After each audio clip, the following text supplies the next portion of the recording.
함께 기도하시겠습니다. 전능하신 하나님,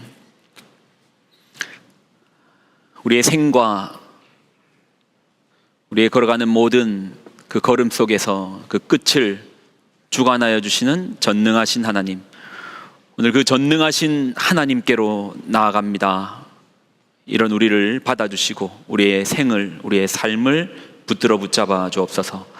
영광을 드립니다. 감사드립니다. 예수님의 이름으로 기도드립나이다. 아멘. 복된 주일입니다. 우리 양옆좌우 믿음의 식구들 함께 예배 드리시는데요, 한번 바라보시고, 한번 식구들이잖아요, 얼굴도 한번 보시고, 바라해야지 한번 보지, 그냥 뒤돌아보면 이상하잖아요. 자, 보시고 서로 사랑과 축복을 담아서 사랑합니다, 축복합니다, 사랑합니다, 축복합니다. 예. 자, 오늘 이제 우리 말씀을 나누는데 이사야서를 계속해서 나눕니다. 이사야서 길다고 했습니다. 성경이 66장, 꽤 길어요. 오늘 본문도 읽었는데 아시겠습니까? 모르시겠습니까? 아마 잘 모를 수가 있습니다. 이게 쉽지가 않아요. 그래서 이사야서 같이 긴 장을 가지고 있는 성경을 읽을 때 분명한 방향과 목표를 가지고 읽어야 됩니다. 자, 네 단어는 아셔야 됩니다. 이사야서의 키워드 네 단어 한번 보여주십시오. 자, 가운데 거 일부러 뺐습니다. 이렇게 자음만 넣습니다. 아시는 분 한번 따라해 보십시오. 자, 같이 읽습니다. 시작. 심판. 이런. 그러니까 제가 또 이게 또 설교를 할 수 있네요. 아는 분도 있을 겁니다. 심판. 그렇죠. 나오네요. 심판, 남은 자. 자, 왜냐하면 우리가 이제 성경을 보면서 심판이라는 단어를 가볍게 봐서는 안 돼요. 심판을 너무 쉽게 생각하는데요, 이 성경의 모든 이야기의 시초에 심판이 있습니다. 이 심판에 대한 구원이라는 게 담겨 있어요. 그래서 기독교는요, 심판을 빼놓고 얘기할 수 없습니다. 기독교는 구원의 종교거든요. 구원의 신앙이거든요. 근데 이 심판은 왜 심판이 무서운 단어냐면, 심판 가운데 죽었다, 죽을 수 있다가 아니고 다 죽는 사건입니다. 바위 덩어리나 모래알이나 하나님의 기준에서 통과하지 못하면 다 가라앉는 건 마찬가지고, 심판에서 다 죽을 수밖에 없는데 하나님께서 뭘 남겨주신다? 남은 자를 허락하여 주신다. 그래서 이사야서의 내용에 중심에 남은 자가 있습니다. 심판, 남은 자. 어떻게 구원을 받는다? 메시아를 통해서. 그리고 이후에는 어떻게 된다? 새 창조로 일어난다. 성경의 66권의 이야기도 이 네 단어 속에 포함됩니다. 심판, 남은 자, 메시아, 그리고 새 창조. 그래서 성경의 끝은 무엇으로 끝나는가? 창조로 시작해서 새 창조로 끝나는 거예요. 이게 성경의 전체 이야기고 이사야서의 키워드입니다. 자, 다시 한번 우리 한번 남은 자, 이제 아시겠죠? 자, 네 단어 같이 외우시고 기억하십시다. 시작. 심판, 메시아, 새 창조. 이게 이제 이사야서의 키워드입니다. 우리가 이제, 그리고 또 이제 기억해야 되는 게, 우리가 선지서를 읽을 때 선지서 또는 예언서라고 해요. 성경의 장르가 있는데 선지서, 예언서라고 불러요. 이 장르를, 이사야서를 선지서, 예언서. 근데 여러분 딱 단어만 들어도 선지서, 먼저 선의 지혜 지자, 먼저 지혜, 예언은 말 그대로 예언. 그러면 지금 이 내용은 미래적에다가 포인트를 두고 말씀하시는 건가? 하는 미래에 어떤 일들이 일어날 것이니까 그것을 너희가 미리 알고 대비해라 라는 의미로 주시는 건가? 아닙니다. 아닙니다. 하나님의 모든 말씀은 포인팅이 되어 있는데 어디로 포인트가 되어 있냐면 현재예요. 그래서 주의 말씀은 내 발의 등불인 거예요. 오늘을 걸어가는 우리에게 한 걸음 한 걸음을 비춰 주시는 거예요. 그럼 우리의 미래는 어떻게 되는데요? 그럼 우리의 우리의 미래는 어떻게 되는데요? 우리가 오늘 한 날을 주의 말씀으로 동행하여 걸어가면 우리의 미래도 주께서 붙들어 붙잡아 주시는 거예요. 그래서 성경 한번 자세히 보십시오. 어디에다가 시제성이 되어 있냐면 대부분의 성경의 내용이 현재 이야기인 거예요. 예언서도 마찬가지입니다. 선지서도 마찬가지입니다. 같은 말이거든요. 현재의 포인트를 하고 있는 거예요. 자, 그런데 자, 이사야서는 요것도 한번 기억해 주십시오. 요거 하나만 더 기억을 해 주십시오. 더는 외우라고 안 할게요. 자, 이사야서의 연대는 기원전 700년입니다. 몇 년이라고요? 그냥 700년이 아니고 BC, 기원전 700입니다. 성경에 몇 개의 연대 정도는 알아야 되는데, 아브라함 기원전 2000년, 모세 기원전 1500년, 그리고 다윗 기원전 1000년, 그리고 기원전 700년이 오늘 이사야서 선지서의 무대가 되는 700년경 전후의 이야기입니다. 그러면 그들의 현재는 기원전 700년인데, 기원전 700년 같으면 우리 역사에는 고조선인 거예요. 아니 그 옛날 이야기, 호랑이 담배 피던 시절의 옛날 이야기를 우리가 왜 집중해야 됩니까? 왜 알아야 됩니까? 아니 우리나라 고조선 역사도 잘 모르는데 남의 나라 기원전 700년 전의 이야기를 왜 우리가 봐야 됩니까? 자, 이유는 하나님 말씀의 특수성입니다. 우리 하나님 말씀은 변하지가 않습니다. 기원전 700년 전에 그들의 현실 가운데서 하나님께서 그 현실 가운데 오른쪽으로 가라고 했으면, 동일한 현실 가운데서도 시간은 변하나 하나님의 말씀은 여전히 오른쪽을 가리키는 거예요. 전에는 오른쪽 하더니 이번에는 왼쪽이라 말씀하시지 않는 거예요. 그러니 같은 상황이 우리 삶에서 이루어지면 그 상황과 그 상황 속에서 하나님께서는 지금 나에게 어떤 길을 가라고 하시는지를 우리는 예측하고 바라볼 수 있는 거예요. 왜요? 말씀은 변하지 않기 때문입니다. 그럼 말씀이 변하지 않는다는 특성 속에서 우리 이제 예언서를 봐야 되는데, 자, 그러기 위해서는 그들의 현실을 알아야 돼요. 그들의 현실 속에서 하나님 주어진 메시지인 거예요. 근데 여러분 신기하지 않습니까? 기원전 700년 전인 거예요. 여러분 가지고 있는 책 중에서 가장 오래된 책 몇 년 됐을 겁니까? 우리가 베스트셀러 고전이라 해봐야 100년, 150년, 200년밖에 되지 않았습니다. 그런데 지금 우리가 읽고 있는 이 내용은 기원전, 우리로 치면 2700년 전의 이야기를 이야기하는 거예요. 근데 2700년 전의 이야기를, 그들의 현실을 우리가 어떻게 알죠? 너무 옛날 이야기인데 어떻게 우리가 접근할 수 있습니까? 자세하게 다는 모릅니다. 그런데 우리가 이제 키워드 정도는 뽑아낼 수 있어요. 예를 들어서요, 여러분 한번 생각해 보세요. 최근입니다. 2019년 12월부터 해가지고 2019년 12월, 2020년, 2021년, 2022년, 2023년 5월까지의 우리의 역사를 세 단어로 압축할 수 있습니다. 팬데믹 또는 코로나로 압축할 수 있잖아요. 마찬가지로 이스라엘의 그 이사야 시대의 기원전 700년경의 어떤 이야기를 세 글자로 압축할 수 있는 거예요. 자, 어떻게 압축하는데요? 자, 지도 하나 띄워주십시오. 자, 처음에 좀 복잡해도 이해를 하셔야지 오늘 본문을 따라오실 수 있습니다. 제가 이사야서의 연대가 기원전 몇 년이라고 했죠? 700은 외우셔야 돼요. 700년이에요. 자, 한번 볼게요. 일단 이사야서의 주무대는 이 유대 땅입니다. 여기가 좀 작지만은 여기가 그 사해고 사해 옆에가 유다라고 적혀 있는 이게 남유다. 북왕국 이스라엘은 요 위쪽인데 남유다. 예루살렘 여기 있죠? 남유다. 자, 그런데 이 지도에서 볼 거는 아수르라는 나라를 봐야 됩니다. 아수르라는 제국을 봐야 돼요. 제국은 뭐냐 하면 그냥 나라는 누가 다스리죠? 왕이 다스립니다. 제국은 누가 다스리죠? 황제가 다스립니다. 무슨 차이인데요?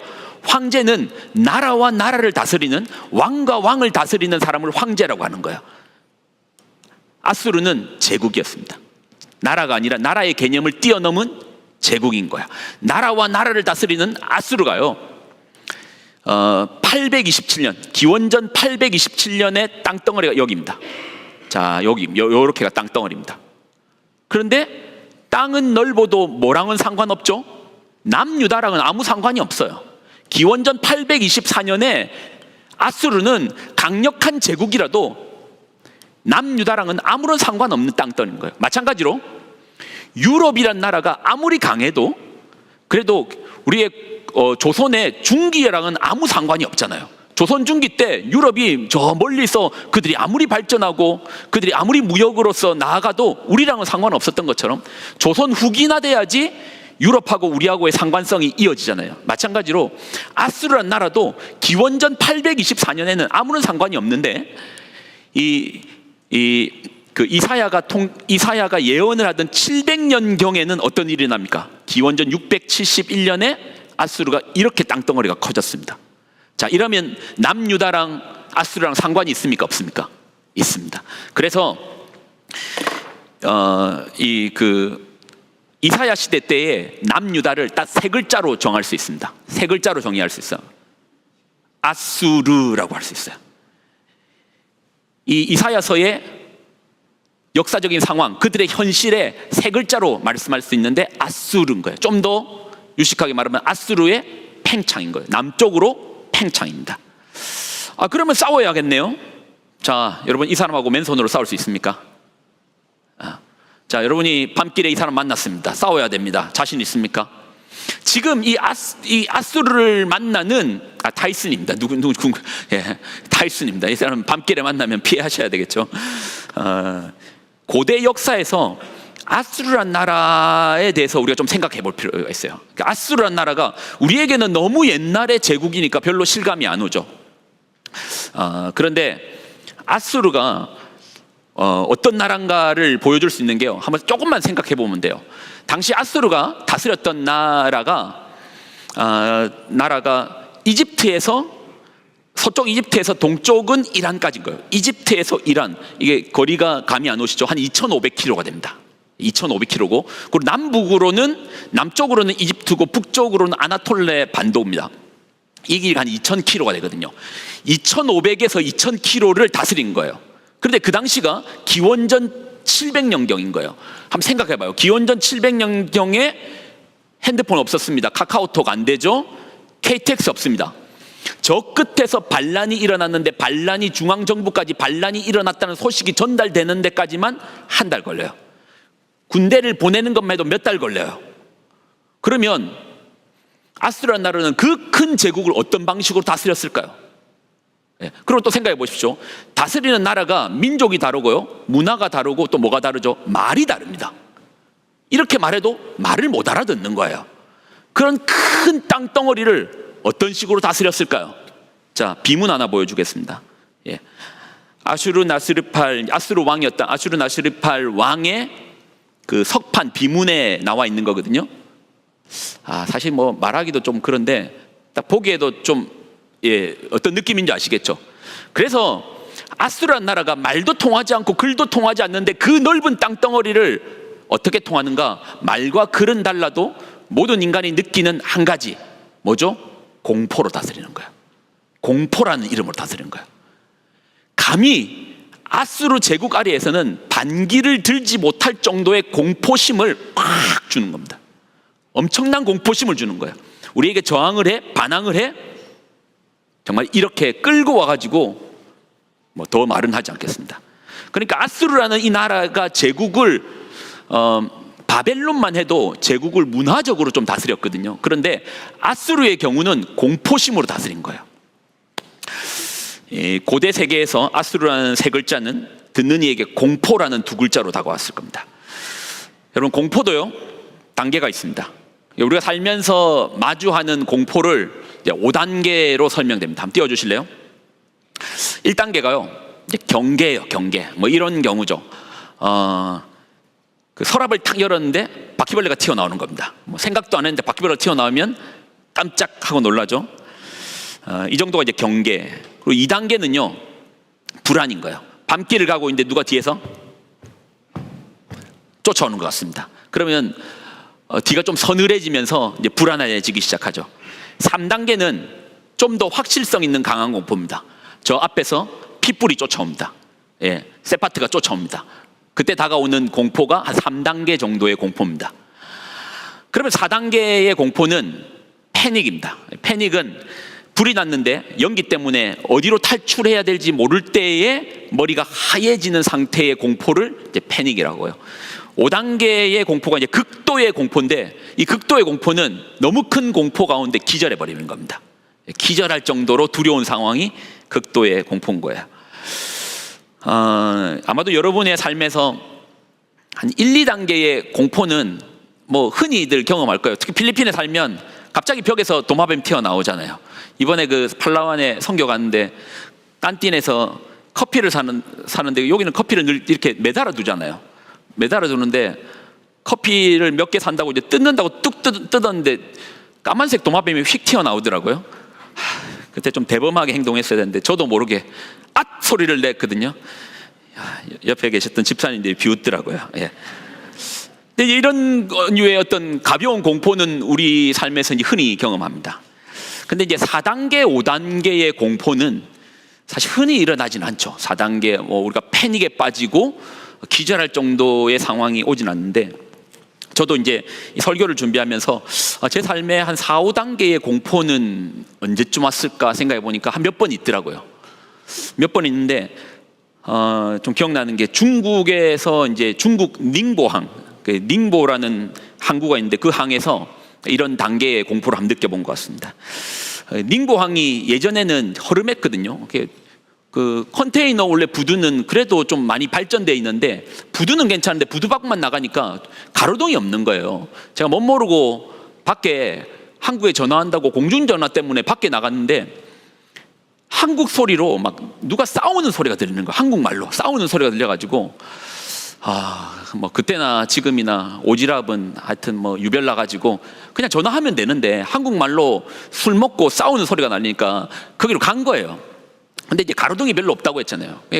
하필 우리 가판수 아저씨, 그것도 저랑 당직이 같은 가판수 아저씨가 가로등 밑에서 중국 사람 5명하고 싸우고 있는 거예요. 그러니까 일단은 말싸움을 하고 있었죠. 근데 그 아저씨는 한국말로 하고 중국 사람은 중국말로 하니까 하여튼 뭔 소리인지 아무도 모르는데 그렇게 막 소리만 지르고 있는 겁니다. 그래서 제가 갔죠.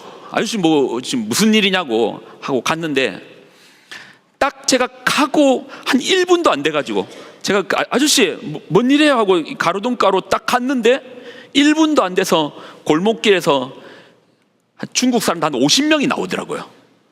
둘러싸버린 거예요. 근데 제가 그 가로등빛 밑에 있고 옆에는 어두우니까 근데 뭐 번쩍번쩍 하는 게 보이는데 보니까 그게 이제 그 코코넛 자르는 칼을 들고 몇 명이 서 있는 거예요. 50명이. 한번 생각 한번 해보십시오. 그 상황인데 말도 안 통하고 옆에 술 취한 아저씨는 가판수 아저씨는 사람들이 몰려드니까 더 소리 지르는 거예요. 아저씨 좀 조용히 좀 해라고 하는데 아저씨가 갑자기 우시면서 애국가를 부르시는 거예요. 미치는 줄 알았습니다. 애국가를 그것을 부르는 거예요. 동해물과 백두산이를 부르는 거예요. 지금 상황이 지금 죽게 생긴 상황인데 그러면서 갑자기 해병대 정신으로 자기가 다 싸우겠다라는 거예요. 아저씨 좀 가만히 좀 있으라고. 그날 죽는 줄 알았는데 지금 그때 상황을 한번 제가 다시 생각을 해봐도 생각나는 게 어떻게 빠져나왔는지를 모르겠어요. 그냥 그렇게 대치가 좀 오래돼 있다가 나왔는데 어떻게 빠져나왔는지 모르겠고 어떻게 보면 약간 이제 패닉의 상태였죠. 그리고 이제 생각나는 게 까만 눈동자들만 생각납니다. 제가 이제 드리고 싶은 이야기는 남유다의 입장에서 지금 아수르가 쳐들어온다라는 그 공포가 여러분 생각에는 이 1단계에서 5단계 가운데 어떤 공포일 것 같습니까? 아수르라는, 그리고 아까 저희가 지도에 볼 때 북왕국 이스라엘은 이미 아수르에 의해서 패배를 당했습니다. 주변에 아람 다 없어졌습니다. 주변의 나라들이 착착착착 다 무너지는 겁니다. 그리고 남유다만 남았습니다. 그 상황 가운데 어떤 공포겠습니까? 적어도 4단계 아니면 5단계의 공포일 겁니다. 자, 이 공포라는 현실 속에서, 그들이 느끼고 있는 이 공포라는 현실 속에서 오늘 본문 30장 1절을 읽어야 되는 거예요. 자, 다시 한번 보여주십시오.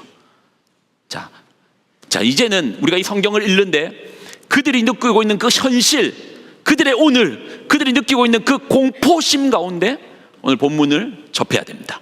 그래야지 하나님께서 지금 뭐라고 말씀하시는지가 들릴 겁니다. 자, 이사야서 30장 1절 같이 읽습니다. 시작.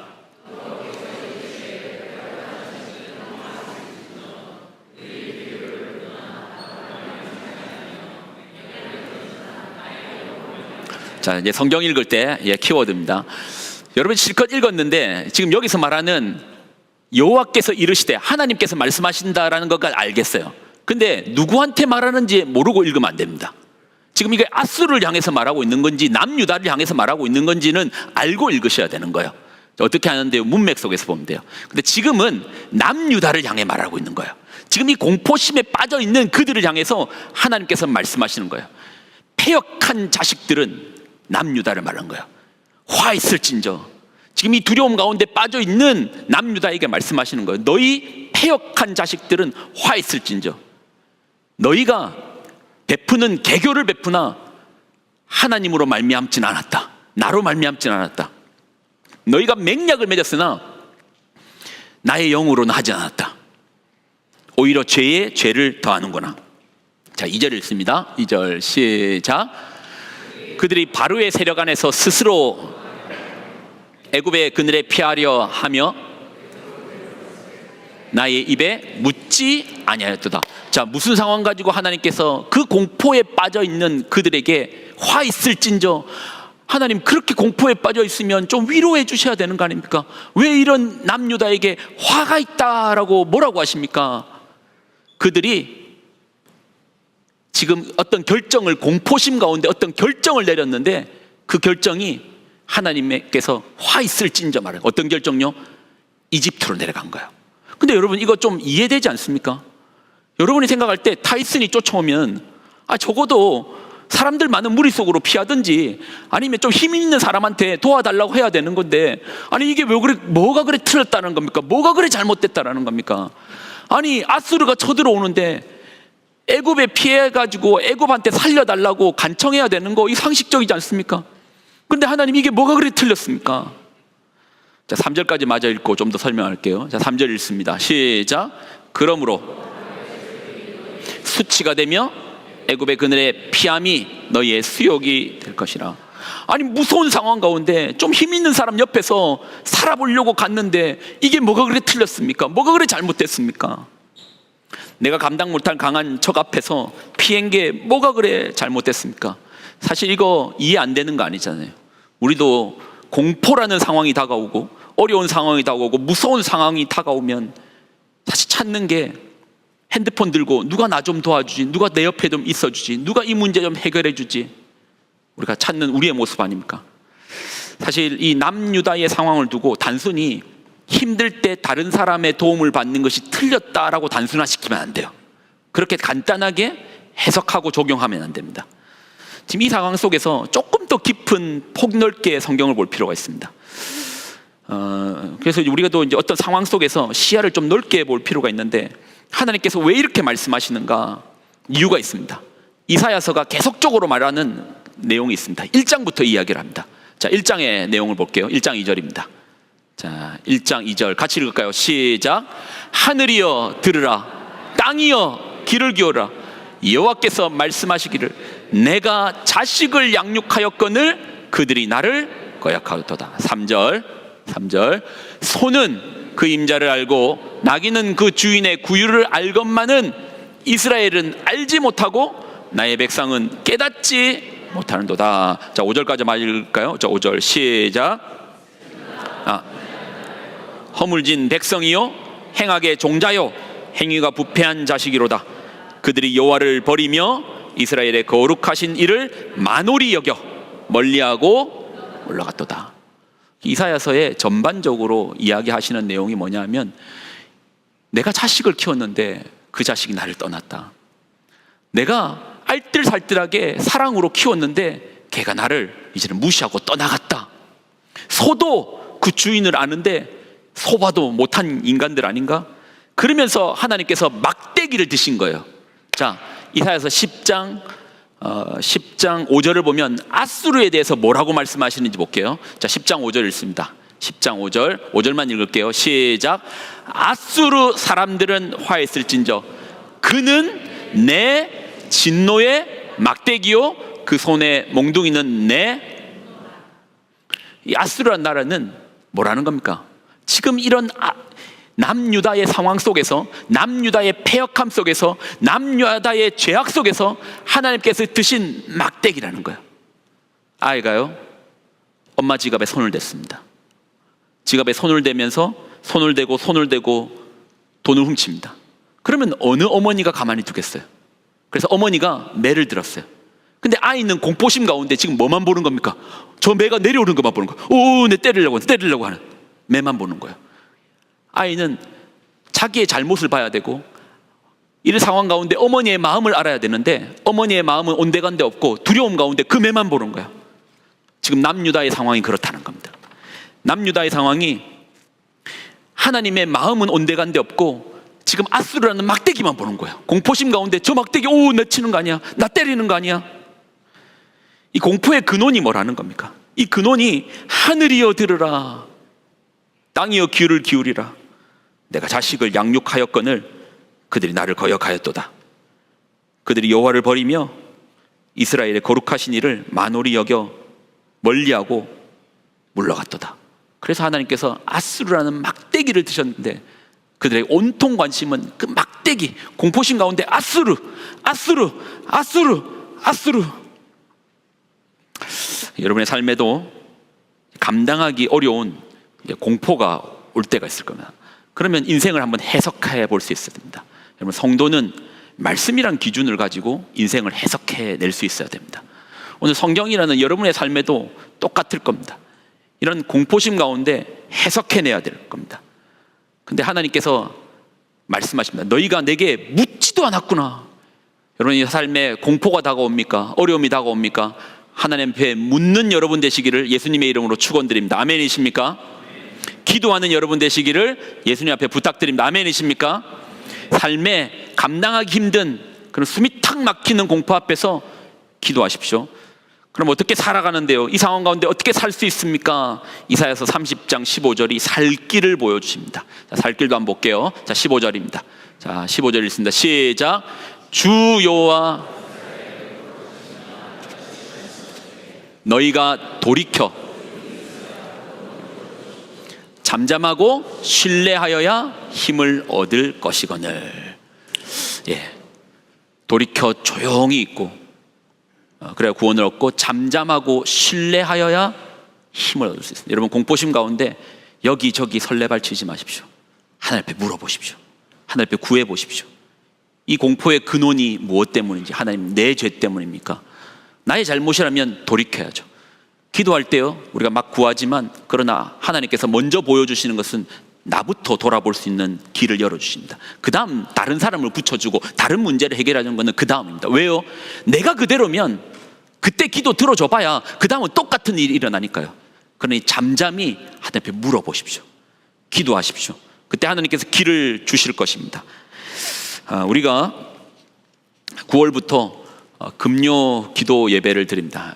이제 몇 주 안 남았죠. 다다음 주부터 이제 시작되는데, 저는 작년 1월부터 준비하고 있었습니다. 우리 교육자분들하고 작년 1월부터 우리 교회가 좀 깊이 기도하고 하나님 앞에 깊이 간구하는 기도의 역사들이 필요하다. 그리고 이제 그 시간들을 지나서 원래 올 초부터 하려고 했는데 또 늦춰져서 드디어 이제 9월부터 합니다. 깊은 찬양과 깊은 기도 속에서 여러분, 막상 이제 공포가 다가오고 어려움이 다가오면 기도할 것 같습니까? 아니요. 핸드폰부터 들어가지고 어디에다가 부탁하지 됩니다. 그러면 하나님께서 말씀하실 거예요. 화 있을진저 너희가 내게 묻지도 않느냐. 여러분, 그 상황 가운데서 기도하셔야 됩니다. 근데 쉬운 줄 아세요? 기도도 힘이 필요합니다. 근력이 필요해요. 예. 그냥 갑자기 여러분 10km 뛰라면 못 뜁니다. 기도 속 공포심 가운데 한 발도 안 나가져요. 그럴 때 기도의 근력이 필요합니다. 이번 금요 기도 예배를 통해서 나 지금 문제 없는데요, 나 어려움 없는데요, 여러분 근력을 키우셔야 됩니다. 하나님 앞에 묻는 연습들, 하나님 앞에 청종하는 연습들, 듣는 연습들이 되어야 됩니다. 그래서 마을별로 좀 부탁드립니다. 가급적 좀 카풀 하십시오. 8시 반, 저녁 8시 반 마치면 10시 안쪽으로 마치긴 할 건데, 그래 좀 늦은 시간이니까 가급적 좀 같이 오시고, 주차장 쪽을 알아보니까 우리 교회 바로 옆쪽에 있는 그 주차장이 그래도 좀 자리가 있더라고요. 금요일 밤에는 좀 많이 빈다고 하더라고요. 여러분, 하나님 앞에 기도합시다. 삶의 공포 없으면 좋지만 없는다는 보장 없습니다. 그 앞에서 주님 앞에 묻는 지혜가 있는 여러분 되시기를 축원드립니다. 아멘이십니까? 우리 찬양 한번 하나님께 올려드립시다.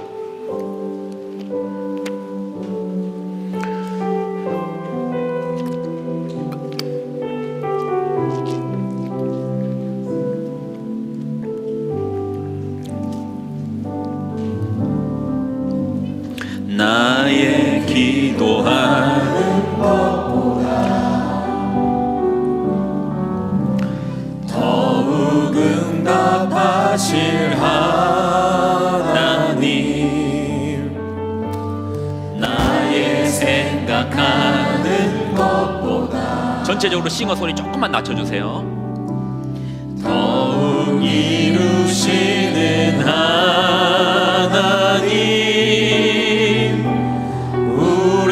가운데 역사하신 능력대로 우리들의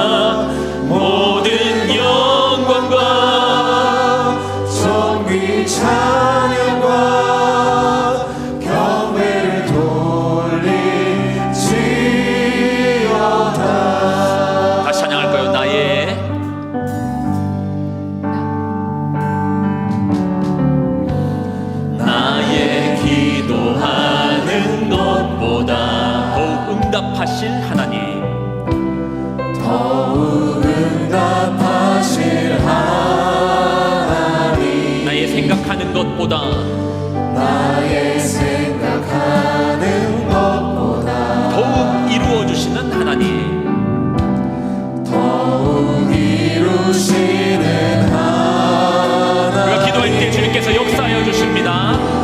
우리 가운데 역사하신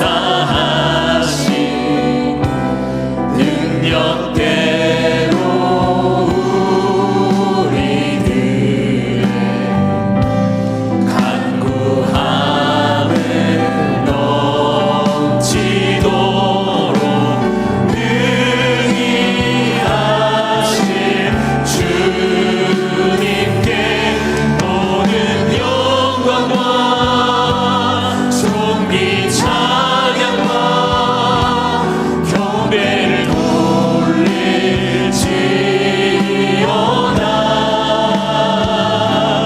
모든 영광과 존귀 찬양과 경배를 돌릴지.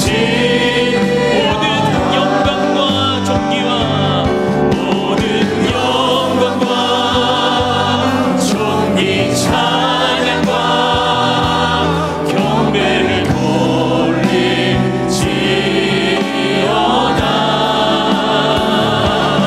모든 영광과 존귀 찬양과 경배를 돌릴지어다.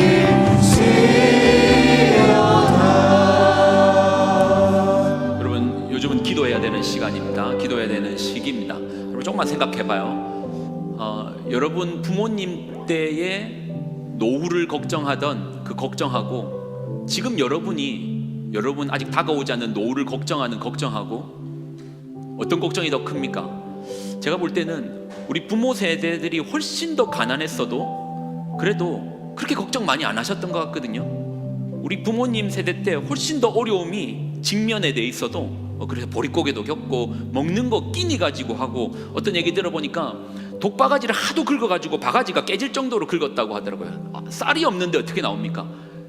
그런데도 우리는 훨씬 더 많은 걱정을 한답니다. 아마 시대가 계속 변하고 변동하는 이 시대 가운데서 걱정하는 것이 일상이 되어버리고 상식이 되었습니다. 근데 아마 이런 걱정 많은 우리에게 하나님께서 화 있을진저라고 하시며 말씀하실 겁니다. 왜 나에게 묻지를 않느냐? 왜 나에게 묻지도 않고 두려움에만 빠졌느냐? 공포심에만 빠졌느냐? 그렇게 말씀하실 거예요. 지금 기도하고 싶지만 저는 금요일까지 참을 겁니다. 오시면 기쁜 기도를 할 겁니다. 여러분, 한번 생각해 보십시오. 지금이 어떤 시기입니까? 기도가 필요한 시기입니다. 여러분이 쌓이는 부가 있어도 걱정은 여전할 것이고, 이제는 그 자녀들에게 걱정이 흘러 들어갈 겁니다. 걱정 많은 부모 밑에 자녀들 걱정하며 살아갑니다. 그거 자녀한테 우리가 물려줄 게 따로 있지 왜 걱정을 물려줍니까? 기도를 가르쳐야죠. 기도를 가르쳐야죠. 그러면 그 아이가 어려움은 계속해서 다가올 것인데 그때 기도하지 않겠습니까? 여러분, 결단하십시오. 그리고 마음에 준비를 하십시오. 우리가 큰 영적 사건 앞에서는 우리가 마음의 결단과 준비가 필요합니다. 하나님께서 그 일을 우리로 하여금 기도 가운데 응답하여 주시고, 기도 가운데 우리가 중심을 딱 잡게끔 붙잡아 주실 겁니다. 우리가 기도함 가운데 평안함 주실 것입니다. 공포가 다가올지라도 하나님 기도하는 지혜로운 여러분 되시기를 예수님의 이름으로 축원드립니다. 하나님, 우리에게 허락하여 주시는 말씀을 붙듭니다. 남유다의 상황이 공포심에 휩싸여 있습니다. 그 공포심 가운데 그들은 잠잠하지 못하였습니다. 그 두려움 가운데 그들은 여기로 저기로 뛰어다니고 도움의 손길을 구하여 쫓아다녔습니다. 하나님께서 말씀하여 주십니다. 잠잠하여라. 너희가 왜 나에게 묻지를 않느냐? 하나님, 우리도 동일합니다. 막상 어려움이 닥치면 기도하는 근력이 없으니 하나님 앞에 무릎으로 나가기보다는 여기저기 핸드폰 들고 어디에서 도움을 구할까 하는 우리의 모습입니다. 하나님의 음성이 들립니다. 화 있을진저. 하나님, 우리는 그럴 때 기도의 근력으로서 엎드릴 수 있는 삶의 자세를 허락하여 주옵소서. 다가오는 계속적인 변화되는 세상 가운데 우리가 공포로 나가는 것이 아니라 그럴수록 더욱더 기도력으로, 기도의 힘으로 중심을 가지고 믿음으로 살아가는 우리 마닐라의 새생명교회 성도 되게 하여 주옵소서. 이제는 우리 주 예수 그리스도의 은혜와 하나님의 무한 극진하신 사랑하심과 성령님의 교통동행 충만하심의 역사하심이 오늘의 말씀을 듣고 그 마음의 중심에 어려움이 다가올지라도 기도로서 풀어내고, 기도로서 답을 내리고, 기도로서 주님 앞에 묻기로 작정한 귀한 성도들의 삶과 가정과 또 그러한 자녀들의 머리 위에 이제로부터 영원히 항상 함께 하여 주시기를 간절히 축원드리옵나이다. 아멘.